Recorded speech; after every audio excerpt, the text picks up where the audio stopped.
Bom, eu queria agradecer, primeiro, a presença, né, dos convidados, né, a Thaís, o Diego, a Tigresa e o Cristiano, que aceitaram estar aqui hoje, falando um pouco sobre suas carreiras, suas experiências de vida, comunicação, gênero e sexualidade, para ser debatidos numa sociedade cada vez mais complicada, que tem se apresentado de forma muito difícil, repensar as nossas certezas sobre o outro, né? Os nossos preconceitos, porque a gente olha para o outro e fala que causa um estranhamento. O corpo do outro vai causar estranhamento, é inevitável que o corpo diferente do nosso cause estranhamento. É pela falta de contato com a diferença, né? E, ao mesmo tempo que causa estranhamento, em algumas pessoas vai causar a resistência. Eu não quero ter que lidar com aquele corpo que é diferente do meu. E aí, o que eu faço com aquele corpo? Eu posso simplesmente ignorar a existência, que é, ao meu ver, uma punição muito grave, e posso ir para algum tipo de deboche, posso ir para algum tipo de violência verbal, posso ir para algum tipo de violência física. Então, o estranhamento do outro me provoca o tempo todo, né? E em sociedade a gente tem que saber lidar com as diferenças. Eu acho que isso é o mais bacana. E quando você traz isso nas imagens, facilita a gente identificar as outras pessoas pela rua, pelo nosso convívio, né, no nosso dia a dia. Isso é muito bacana. Bom, eu já esqueci a ordem que a gente tinha separado. Agora vou passar a palavra para a Tigresa. Tigresa também vai se apresentar, tá?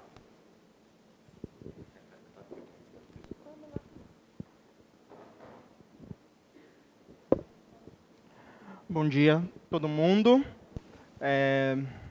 Meu nome social é Tigresa.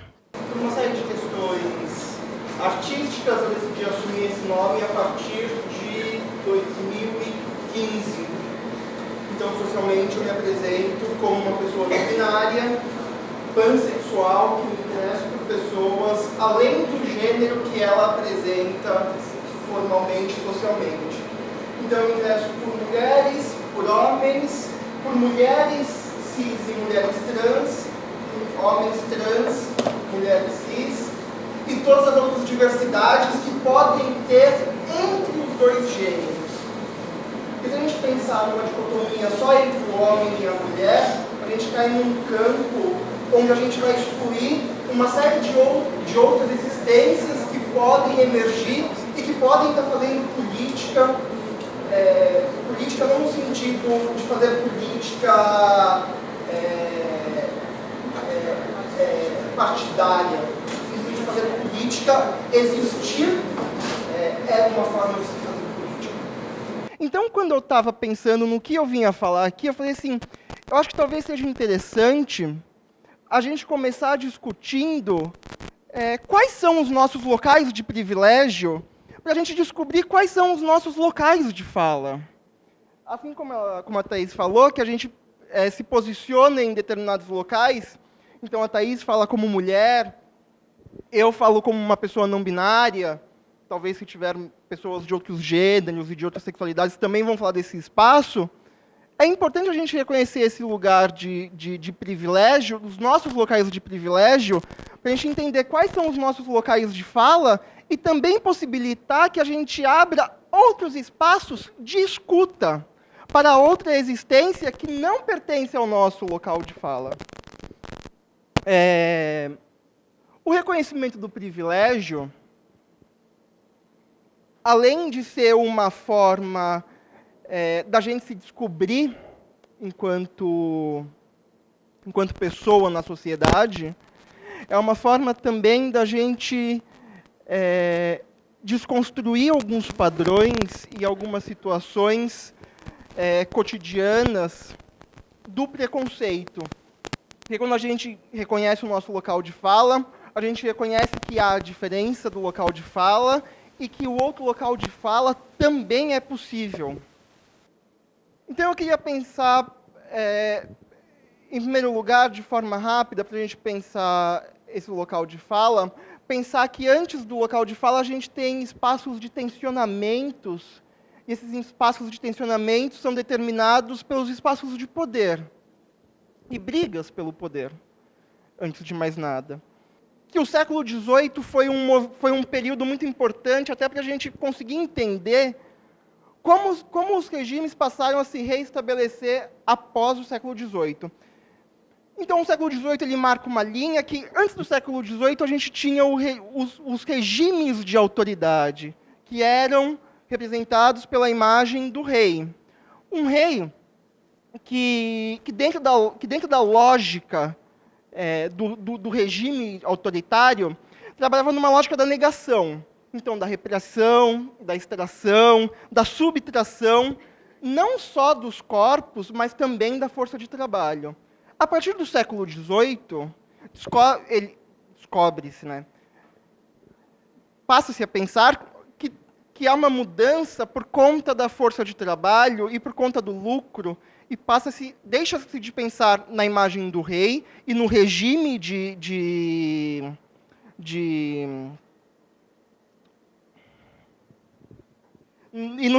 soberania do rei, e passa-se a pensar que exista uma política que vem se determinar como uma biopolítica, que é aquela política que incide sobre a vida do sujeito, e que agora não é mais uma lógica de negação. Ele permite que você trabalhe para gerar lucro, ele te incita e ele te otimiza, ele provoca o seu corpo, para o seu corpo sempre estar num movimento de otimização e de produção da sua força de trabalho. Dentro disso, entendeu-se que o poder de soberania do rei se ativava dentro de uma lógica do fazer morrer e deixar viver. Isso antes do século XVIII. Pós do século XVIII, essa lógica se inverte. Então, você faz viver e deixa morrer. Você faz viver porque viver gera lucro dentro de uma sociedade estruturada como a nossa, e fazer morrer é quando você deixa o sujeito, o ser humano, quando o ser humano não produz mais algo financeiramente e você acaba deixando ele de lado. Isso é importante a gente pensar nesse detalhe, e aí que eu quero chegar, que depois de muito tempo, aparece um cara, recentemente, que vem sendo muito estudado e que vem sendo muito debatido, que chama-se Achille Mbembe. O Mbembe é um autor, um teórico camaronês, que viveu os anos 70 e 80 no país dele, em Camarões. E viveu, principalmente, o poder de exploração do diamante e das pedras preciosas na costa do continente africano. O Mbembe fala assim para a gente: a biopolítica é muito interessante, ela funciona dentro de uma lógica imperialista para os países que estão sobre um regime político de democracia já estabelecido há algum tempo, que assumem um papel nas relações internacionais entre os países, como os países que se impõem, então os países colonizadores. Para a gente, não existe o poder de negociação da vida. Não existe o fazer viver e o deixar morrer. Para a gente, é sempre deixar o morrer. É sempre deixar o morrer. Então, a gente não vive mais uma biopolítica. A gente vive uma necropolítica. E aí entra um conceito que é muito complicado de se debater, porque esse texto ainda não foi traduzido para o português. Quer dizer, já foi traduzido, está para ser editado, mas ainda não lançou. Então, a gente tem algumas retraduções do que ele escreveu. E ele diz que além de ter corpos que estão morrendo, quando um regime escolhe fazer viver, ele não está escolhendo os corpos que ele vai fazer viver. Ele está escolhendo os corpos que ele vai fazer morrer. Porque quando você escolhe alguma coisa, você não escolhe o que você quer deixar vivo. Você escolhe o que não se enquadra e o que deve ser tirado da sociedade. Acontece um movimento que depois foi se discutido, que é você reduzir a vida do ser humano a uma vida bruta, a uma vida crua, já que essa vida ela já não tem mais poder de troca. E aí eu pensei, e aí durante o meu processo de elaboração e de escrita do mestrado, foi muito interessante porque eu passei a fazer um levantamento dos ruídos que o meu corpo causava na cidade. O meu corpo político, que se apresenta dessa forma e que decide enfrentar uma normatividade, produz, às vezes, a repulsa, às vezes produz o afeto e, às vezes, ele não produz nada. Mas ele sempre produz um ruído na cidade. E quais que eram esses ruídos? E aí eu comecei a fazer a pesquisa de mestrado e descobri que conforme eu ia pesquisando os ruídos e conforme o meu corpo ia mudando e conforme eu ia descobrindo novas dimensões do meu corpo e como eu podia brincar com o meu corpo, eu fui descobrindo também que a minha escrita foi mudando. Foi mudando a forma que eu escrevia e a forma com que eu me colocava para estudar, que eu colocava para escrever. E aí eu comecei a desenvolver uma metodologia que eu chamei de metodologia das navalhas. Em São Paulo, eu moro num bairro que é o centro da cidade, é conhecido como a Boca do Lixo. É conhecido como a Boca do Lixo porque é uma parte do centro da cidade onde está localizado a prostituição de travestis e transexuais, onde estão localizadas as casas de sexo ao vivo, onde estão os prostíbulos, onde estão os poetas malditos, onde ficavam os poetas malditos nos anos 80. E como eu sempre vivi nesse espaço, eu sempre fui muito próximo das travestis e transexuais, e eu sempre soube que em São Paulo, para se protegerem, as travestis usavam uma navalha embaixo da língua, porque se elas sofressem algum tipo de violência, elas tinham escondido uma navalha e elas podiam se defender picando a pessoa, literalmente. E aí eu comecei a pensar numa imagem de escrita que se desse por baixo das línguas, numa língua e numa estética que se assemelhasse à fluidez do meu corpo. E aí eu fui conversar no meio do ano com um professor amigo meu de São Paulo, e ele disse assim, então vai pesquisar performance, vai pesquisar como o seu corpo está se modificando, como o seu corpo está mudando. Você já faz isso na sua vida, só assuma esse movimento também na arte. Se você já transformou o seu processo de pesquisa num processo criativo, assuma o processo criativo e transforme a sua vida num processo criativo. Olá, bom dia para todas e todos. Meu nome é Diego Cota, tá? Eu sou jornalista, formado pela Escola de Comunicação da UFRJ e mestre em mídia e cotidiano pela UF. Queria agradecer aqui à Universidade Veiga de Almeida, na pessoa do professor Eduardo Bianchi, ter me convidado, né, pelo reconhecimento da pesquisa que eu fiz. A minha dissertação de mestrado falou um pouco da história do movimento LGBT no Rio de Janeiro. Vamos falar as letrinhas todas, né, que acho que é importante ouvir essas existências. Uma lésbica, ou a bissexual, uma travesti, um gay, uma transexual, um intersexual, enfim, todas as letrinhas aqui que a Thaís também conversou, né, no início, é assassinado ou se suicida no Brasil. Por mais que aqui a maioria sejam heterossexuais, e como o professor falou, a gente precisa praticar a empatia, né, pode estar muito longe da gente, né, essas pessoas morrem, são assassinadas, eu nem fico sabendo, não é minha mãe, não é meu pai, não é meu primo, não é meu amigo, então eu não vi. Se eu não vi, não existe. Não, gente. Existe e é sério.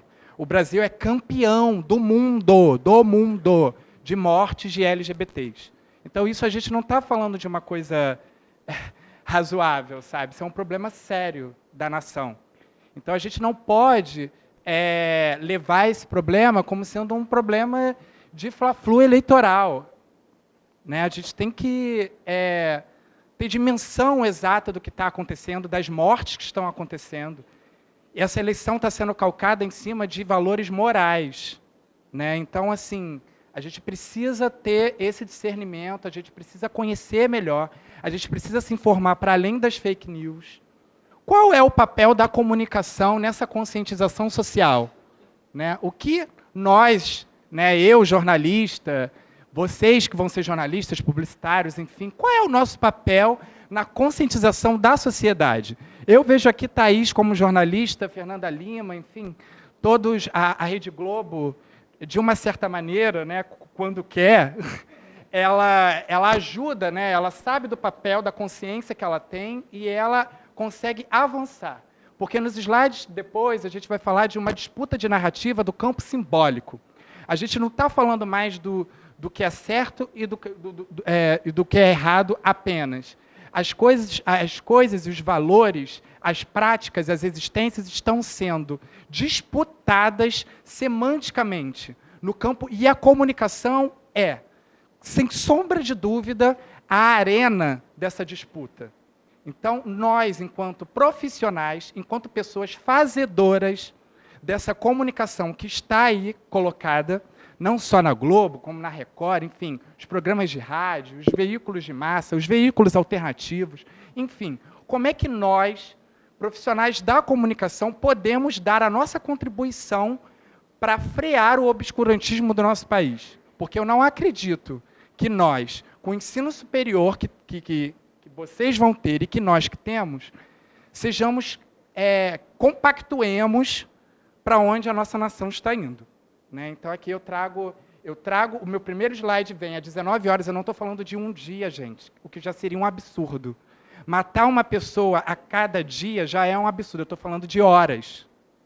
A cada 19 horas se mata um LGBT no nosso país. É disso que eu estou falando. E aí eu trago essa discussão para a gente do nosso papel enquanto comunicadores, do que a gente pode fazer.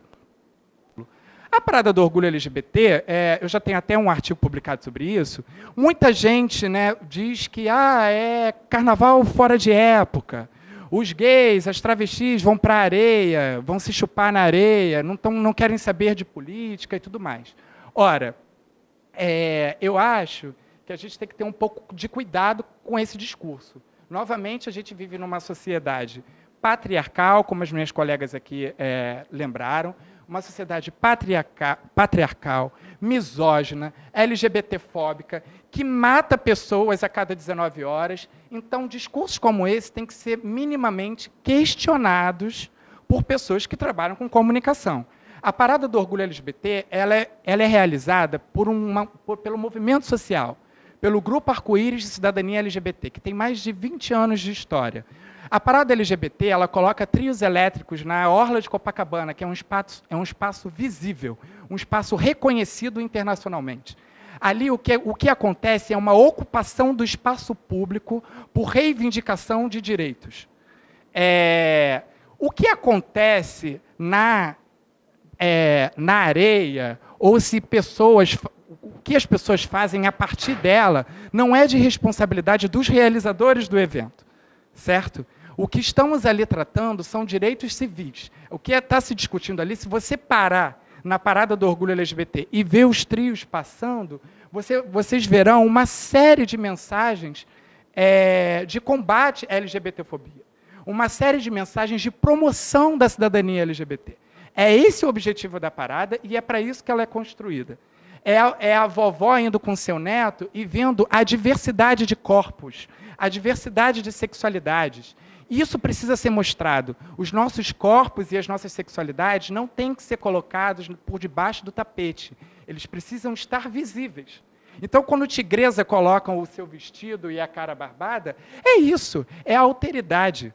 a gente não tem que se conformar com os binarismos que nos são impostos. Então, a parada do orgulho LGBT, quando começa às 9 horas da manhã, e as travestis vão para a orla de Copacabana, à luz do dia, isso causa um impacto, logicamente. Porque ninguém quer ver travesti, ninguém quer ver transexual, ninguém quer ver um homem barbudo de vestido. Então, aí se começam as disputas de narrativas que vão pelo campo da moral, porque o campo da moral é um campo polêmico, é um campo passional, e aí se começa uma série de tentativas de disputar essa narrativa que, na verdade, o que se está falando ali, quando você pega o microfone e ouve as falas, a gente está reivindicando direitos civis. Então, trouxe o exemplo da Fox. Em abril aconteceu o lançamento da revista Brejeiras, eu também não sei se todo mundo aqui conhece. A revista Brejeiras, ela é encabeçada por um conjunto de lésbicas fazedoras. Eu conheço a Camila Marins, que é jornalista e lidera esse processo lá na Brejeiras. E é muito interessante, a última edição da Brejeiras trouxe uma entrevista incrível com a Mônica, viúva, né, da vereadora, vereadora lésbica, brutalmente assassinada, né, que até hoje a gente não sabe quem mandou matar Marielle Franco, mas, enfim, a revista Brejeiras conta um pouco, essa entrevista que a Mônica deu, de como era a relação dela com a Marielle, como é que era a questão da relação dela com a filha, enfim. O que eu quero dizer é que traz visibilidade, porque as pessoas não querem debater as nossas vivências. A nossa existência, ela é silenciada e apagada cotidianamente. Então, a gente precisa se valer de alternativas para que, de alguma maneira, a gente consiga viver, porque nos asfixiam, tigresa, todos os dias. Nos silenciam os nossos corpos, todos os dias. O discurso heteronormativo é um discurso que apaga, é um discurso violento. Então, a gente precisa, sim, trabalhar em empatia, como a nossa colega Thaís falou logo no início, para a gente conseguir avançar nesse debate. Porque, senão, a gente vai manter e permanecer como o país que mais mata LGBT do mundo. Isso, para mim, é vergonhoso. Não sei se para vocês é. Tem o blog lá do Bi também, que reverbera pautas a partir de um olhar de valorização dos LGBTs. Quando eu falo de valorização do LGBT, eu estou falando de disputa de narrativa, gente. Porque o que mais tem por aí são veículos, como eu disse agora, pisando em LGBTs. Se não silenciam e são omissos, eles pisam, eles usam do escárnio. Isso, assim, eu não vi de campanha, né, do Bolsonaro. O Bolsonaro é o maior exemplo, e todos os seus evangelizadores são os maiores exemplos de disputa de narrativa. Porque enquanto o movimento LGBT, em 40 anos, tenta mudar um pouquinho, Bolsonaro e seus evangelizadores asfixiam, silenciam, violentam, assassinam. Então, a gente está vivendo uma época de disputa de narrativa, e isso no campo do simbólico da cultura. E é importante a gente sublinhar isso, porque as novelas da Globo, os apresentadores, tudo isso, esse discurso que todo dia entra na casa das pessoas e que fazem parte do imaginário coletivo de crianças, adultos, vós, tias, isso faz esse cotidiano, essa prática cotidiana de discursos, que vai fazendo a sua mentalidade, a sua forma de pensar. Se vocês que estão aqui me ouvindo agora e toda a sociedade não fizer um mínimo de esforço para se informar, para além do que é colocado em você, que você vai meio que passando por osmose, né? Os telejornais da Globo, você começa a assistir. De manhã, eles se repetem, eles replicam uma série de conceitos que, se você não fizer um menor esforço de questionar aquilo que lhe é passado, você vai repetir o que a Globo diz. Entende? Então, o que eu faço aqui, eu não estou dizendo que a Globo é isso ou aquilo. O que eu estou dizendo aqui é que a gente precisa correr atrás da informação. A gente precisa se informar melhor, especialmente em tempos de fake news.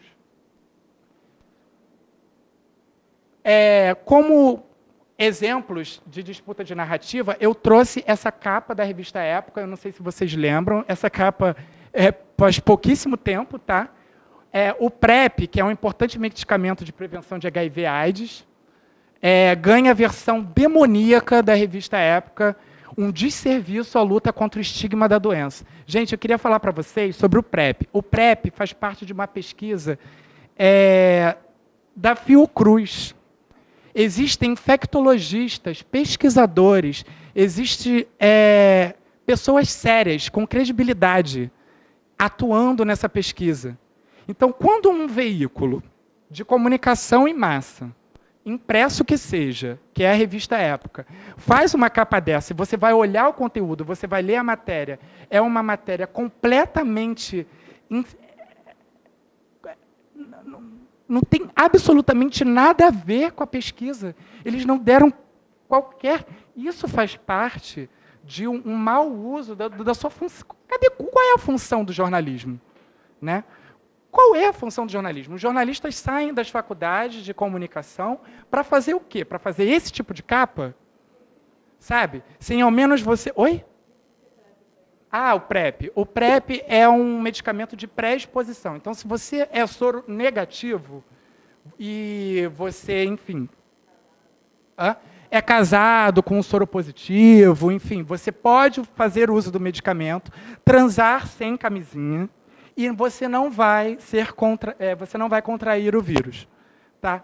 Ai, Diego, mas que loucura, tomar remédio para não, se infectar e tudo mais. Gente, isso já faz parte de uma política de redução de danos. Né? Então, se populações vulneráveis ao vírus, elas vão fazer isso de qualquer maneira, então, pelo menos, você dê a elas a possibilidade de fazer e não se infectar, porque isso é um problema de saúde pública. Se é um problema de saúde pública, as pessoas têm que se debruçar sobre, o governo tem que se debruçar sobre essa questão e ter uma solução. E o PrEP é uma alternativa a essa questão dentro de uma política de redução de danos. Tá? A poderosa comunicação do que eu chamo aqui de mercadores da fé, que difamam e estimulam a LGBTfobia no Brasil. Gente, o que são os programas do Silas Malafaia em canais de TV aberta?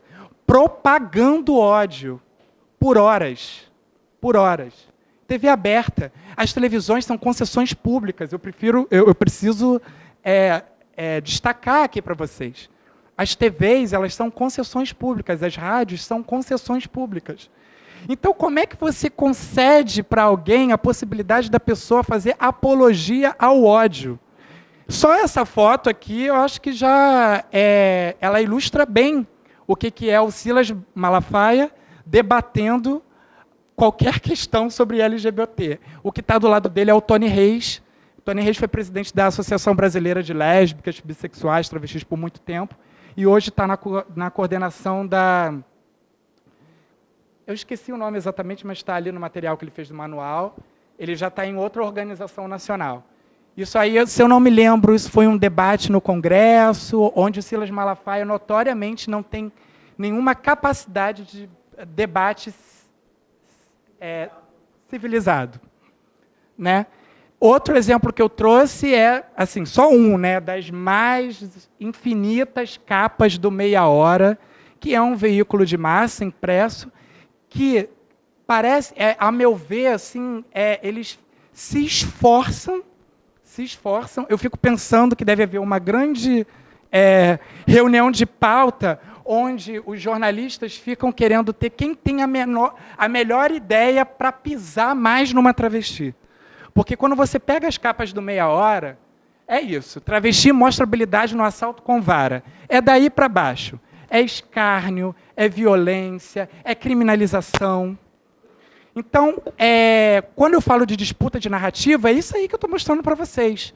A mídia e os jornalistas, que vocês serão e que nós somos, eles estão fazendo comunicação, eles estão fazendo política também.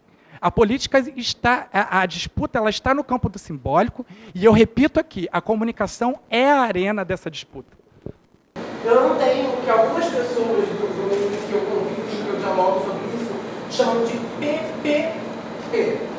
O que são esses 3 P's? Pronome pessoal preferido. É ele, é ela, ou a, enfim. E aí eu não tenho isso, tá? Muitas pessoas que, por exemplo, usam uma saia, elas vão ter um PPP de ele. Elas não querem ser julgadas como femininas só por estarem numa saia. Nesse ato a gente reproduz a misoginia. Então, assim, é muito complicado.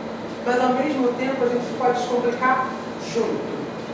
Basta a gente dialogar mais. Eu acho que, por exemplo, quando a gente está num evento como esse, falando e discutindo, e a gente não tem sede de chegar lá fora e falar assim, caraca, tinha um cara lá. Eu acho que essa sede, essa falta de sede de compartilhar conhecimento, por si só, já é o que torna a sociedade cada vez mais preconceituosa. Porque preconceito se combate com informação. Se você não vai combater o preconceito da mesma forma que eu, botando uma saia e saindo na rua, coisa que também ninguém é obrigado a fazer, pelo menos passe a informação. E eu costumo sempre dizer que é até um pouco meio fora de momento eu falar isso, mas eu não reconheço a bandeira do arco-íris pelo seguinte fato. Tanto que no livro, inclusive, tem um pouco dessa pauta. É uma bandeira incrível, foi uma bandeira que trouxe o movimento LGBT a padrões que a gente talvez nunca fosse imaginar. Por exemplo, eu, enquanto criança, nunca imaginei que eu fosse chegar numa universidade particular, de saia e sapatinho baixo, normal, basiquinho, para falar sobre LGBTfobia e quanto bicha preta, né? Mas eu acho que hoje em dia ela não dialoga comigo. Tá? Lembrando que eu estou falando que eu não a reconheço. Por quê?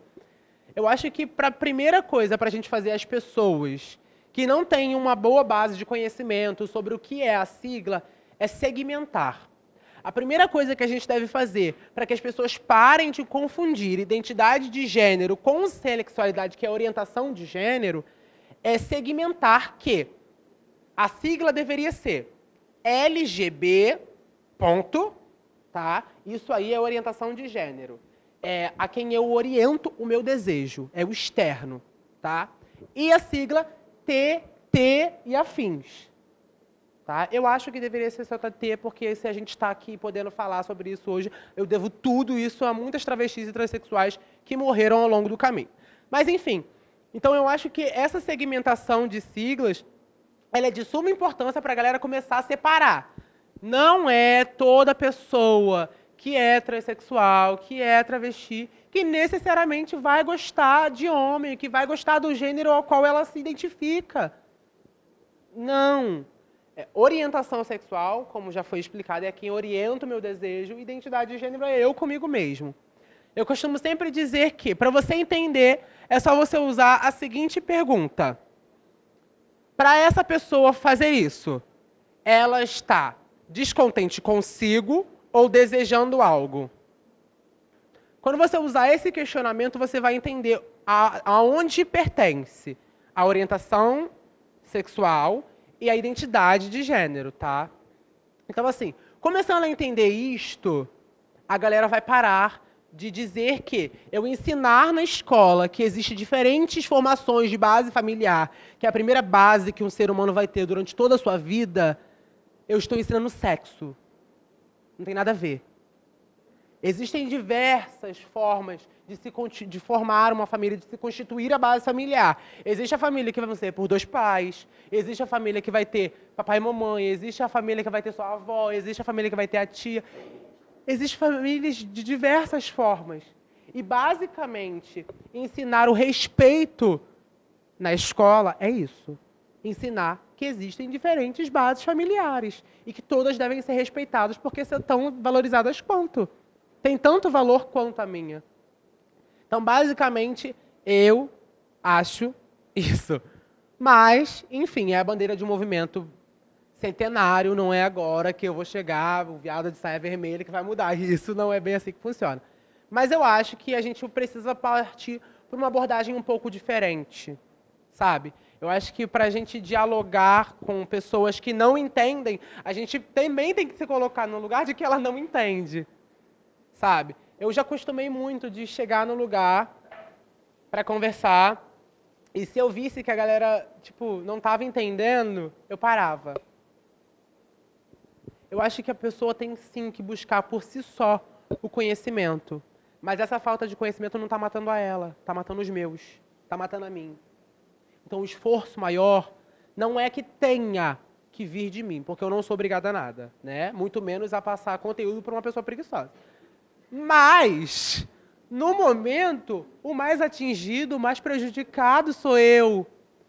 E os meus, porque quando morre uma travesti, quando morre um gay, quando morre uma lésbica, ou quando qualquer um deles simplesmente é feito chorar na rua por um comentário, aquilo também me atinge, aquilo também se refere a mim.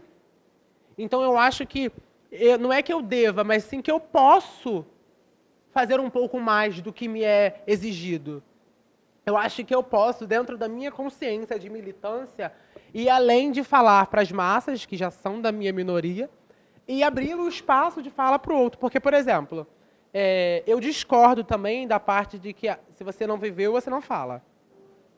Tá, eu não vivi aquilo, mas aí eu também, eu vivo numa bolha, né? Por exemplo, eu, enquanto homem não binário, enfim, né? Enquanto ser humano de pau, de pênis, né? Eu já fui expulso 2 vezes de uma roda feminista. A cara de espanto foi o que eu fiz na hora. Eu fiquei, hã? Simplesmente porque eu tentei argumentar sobre algo que havia acontecido. Eu acho que, primeiro de tudo, eu não quero tomar o lugar de fala de ninguém. Até porque eu acho que o lugar de fala não é de ninguém, é da própria luta. Tá? Eu acho que o protagonismo da homofobia não é o gay que morre. É toda essa massa que morre. Tá? Então eu acho que a cara do movimento não deve ser a vítima, e sim o movimento. Até porque para esse movimento acontecer existe vítima e agressor. E os reprodutores. Então a gente não pode botar o protagonismo só na vítima, né? Porque existe muitos outros envolvidos. Mas enfim. E aí eu queria falar sobre o quanto eu via dentro da minha mãe, que é praticamente minha família, eu só tenho a minha mãe. Talvez, graças a Deus. Enquanto eu via dentro da minha mãe uma reprodução absurda de machismo, misoginia e racismo dentro dela mesma, sabe? Por exemplo, ela agora é candomblessista, né? E aí ela, trazendo, como o colega falou, para o âmbito pessoal, ela foi fazer a iniciação dela para o orixá, né? E aí ela teve que recortar as madeixas. Só que ela sempre foi muito apegada aos cabelos. Só que o apego dela ao cabelo era o implante, o cabelo alisado, os apliques. E ela tinha mais afeto quando ela colocava, por exemplo, um cabelo de plástico do que ao couro cabeludo dela, que ficava todo rachado dos excessos de progressiva. E eu falava assim, mãe, mas a senhora não precisa disso, cara. A senhora... Não, Deus me livre ficar com o cabelo duro. Deus me livre mostrar na rua meu cabelo ruim. Ela estava reproduzindo o que foi ensinado a vida inteira a ela. Quando as pessoas ficavam na época dela lá, ó, passando ferro quente no cabelo, ó. Pra ir pra rua com o cabelo igual a Tina Turner. Deus me livre, gente. Deus me livre. Não, mas o pior de tudo não é isso. E aí, dentro dessa roda, eu queria falar sobre, respectivamente, esse tema. Sobre a minha mãe sempre foi a provedora do meu lar, né? Ou seja, se eu tive uma educação numa escola, numa instituição particular, foi graças a ela. Se eu, hoje em dia, tive a oportunidade de me privar de trabalho durante 3 meses para escrever um livro que até hoje não foi publicado, não houve um retorno monetário, eu devo a ela. Porque ser morador de Duque de Caxias, pobre, tudo que eu já falei, né? E ainda não trabalhar durante 3 meses, né? Eu acho que é um luxo que muitas pessoas até da alta sociedade não se dão. Mas, enfim. E aí ela sempre foi provedora de tudo. Mas dentro da minha casa, para qualquer coisa acontecer, eu devo pedir permissão ao meu padrasto. Porque ele é o chefe da família. E aí eu não consigo entender. Tá, ele é o chefe da família por que motivo? Porque ele é homem. Então, basicamente, o que eu queria adentrar na roda era dar um depoimento de como eu também vivencio o machismo. E eu acho que, tipo assim, o feminismo, longe de mim falar que é isso, longe de mim ser morto ali na esquina, mas, enfim, eu idealizo que o nascimento disso seja para combater tudo que a mulher vem sofrendo há anos por conta de uma reprodução machista e de um cristianismo que eu particularmente não reconheço e que muita gente também não reconhece. Mas, enfim, eu acho que surgiu para isso. Então, assim, me desculpem as feministas, me desculpem as mulheres se eu roubei o lugar de fala de alguém em algum momento. Mas, enfim, basicamente é isso. E para encerrar toda essa fala maluca, todo esse entretenimento, eu vou fazer duas coisas. A primeira é ler um poema que tem dentro do meu livro, do meu filho, do meu baby, tá? Esse poema, ele é basicamente... eu esqueci de falar. O livro inteiro, ele é uma reunião de coisas que aconteceram na minha vida e coisas que eu fui, tipo, super imaginando e tal. E eu falei assim, cara, vai ser isso, tá? Então, assim, os dois personagens principais dialogam muito comigo, então eu dei muita profundidade à história deles. E eu viajei porque eu tive propriedade sobre os personagens, mas o resto da história é bem fantasiosa, tá? Inclusive tem umas coisas que queria.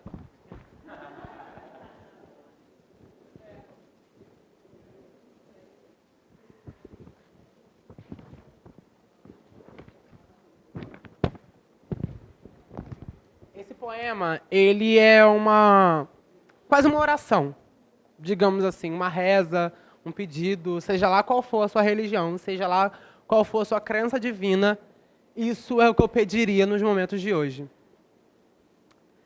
Rogo por um mundo habitável, onde os que são gente sobrevivem, gente é tudo gente, amar é simplesmente amar.